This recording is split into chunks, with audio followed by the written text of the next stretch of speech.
ఆ కుటుంబాలే. మెడికల్ కళాశాల ప్రైవేటీకరణను వ్యతిరేకిస్తూ గుడివాడలో నిర్వహించిన వైసీపీ కోటి సంతకాల ప్రజా ఉద్యమంలో మాజీ మంత్రి కొడాలి నాని పాల్గొన్నారు. గవర్నర్కు అందించే వినతి పత్రంలో సంతకం చేశారు. ఆపై వినతి పత్రాలను జిల్లా కమిటీకి అందించే పార్టీ శ్రేణుల ర్యాలీని జెండా ఊపి ప్రారంభించారు. ఈ సందర్భంగా ఆయన మాట్లాడుతూ ప్రభుత్వ మెడికల్ కాలేజీలను ప్రైవేటు పరం చేయాలనుకోవడం దుర్మార్గమైన చర్య అని అన్నారు. కూటమి ప్రభుత్వ కుట్రను అడ్డుకునేందుకు మాజీ సీఎం జగన్ ప్రజలతో కలిసి పోరాటాన్ని మొదలుపెట్టారన్నారు.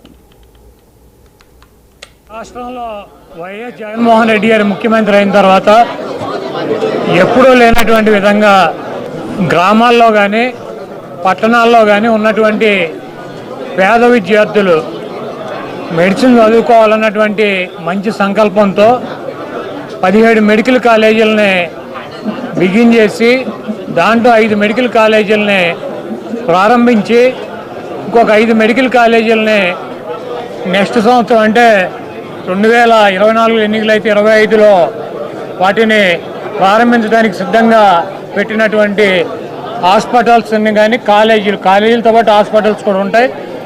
వీటన్నిటినీ ప్రైవేటీకరణ చేయాలన్నటువంటి ఒక దుర్మార్గమైనటువంటి ఆలోచనతో చంద్రబాబు నాయుడు కూటమి ప్రభుత్వం ప్రయత్నం జరుగుతుంది.